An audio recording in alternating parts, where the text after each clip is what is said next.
We're going to go straight to the newspapers now. Elena joins us here for the International Press Review now. We're going to start looking at the Palestinian bid for statehood at the UN then, and you're looking at the Lebanese paper, in fact. Yeah, let's have a look first at the French-language Lebanese paper L'Orient Le Jour, which kind of sums up quite well the reaction across the Arab world. They say that every nation in the world now has a historic chance this week to fulfil their responsibility towards the Palestinians.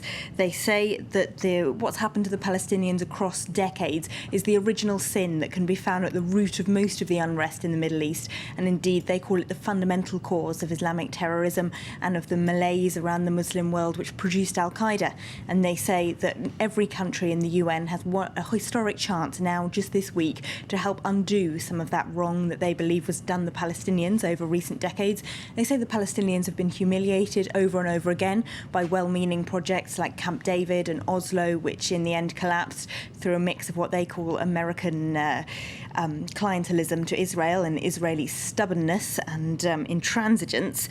And they say creating an observer state status for the Palestinians just isn't good enough. They need to be recognised as a full state. They've been waiting for this for a long time, and the countries of the UN have to take that historic chance. That isn't necessarily what the Palestinians themselves think, though. The Washington Post, let's have a look at them. They've actually been to some of the contested territories of the West Bank and spoken to actual Palestinians who, some of them support the UN bid, some of them are against it, but they overall are pretty pessimistic about whether or not it can actually change their own lives. They say that, well, yes, it might give them a moral boost, but there's still going to be borders, there's still going to be checkpoints, there's still going to be that wall, whatever is decided in New York. That's what they all tell the Washington Post. Israel is, of course, extremely worried about the possibility of hundreds and thousands of Palestinian demonstrators descending on those checkpoints in order to demonstrate about whatever is going to happen in New York. But the people the Washington Post's correspondents meet in the West Bank don't really seem... they don't really seem to have enough faith in the possible UN process to actually get out and onto those streets and demonstrate. The piece does point out that Israel's preparations seem to be a little bit on the aggressive side. They're stockpiling stun grenades, tear gas and water cannon, and they say that if all of these weapons that are being stockpiled are used against Palestinians, and particularly if any are killed, then that could be the spark which could set off major unrest. But at the moment, the Palestinians just seem resigned to their situation, and they don't really seem to have that drive that might push them out onto the streets. More resignation in the next story you're looking at. It's the Eurozone crisis, the Greek crisis, of course, so quite rightly. Elena's gone to the Greek papers. What are they saying? I have. Let's have a look at the left-leaning paper To Vima. Now, they've got what they say is exclusive information about the austerity plan that's currently being discussed by the Greek government, which they have to pass in order to persuade their creditors to release the next 8 billion euros of financial help.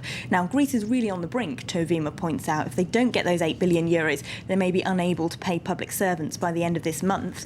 And they say the exclusive information that the paper has is that 100,000 public servants will lose their jobs and millions more will be reduced to earning the minimum wage.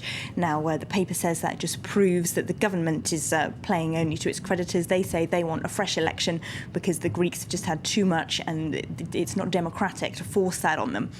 But if we can have a quick look at another perspective on the economic crisis in The Guardian, they say it actually goes far beyond what's happening in Greece, that it's a crisis of the whole of capitalism. Will Hutton says in the paper, he's quite a left-wing thinker, but nevertheless his viewpoint is interesting. He says that unless we accept that the way that we've run and managed capitalism for the last 30 years is in crisis, and not just the euro, then we won't be able to do anything about the current problem.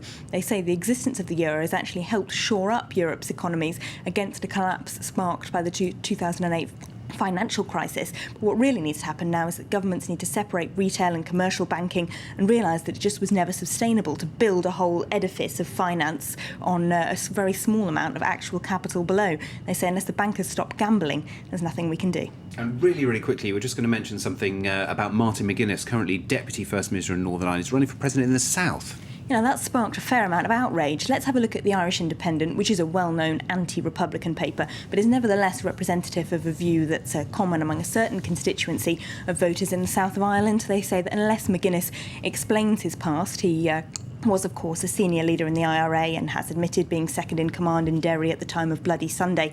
They say there's still murky holes in his past, and unless he clears it up, then they're shocked he has the balls, really, to be running for president in the south.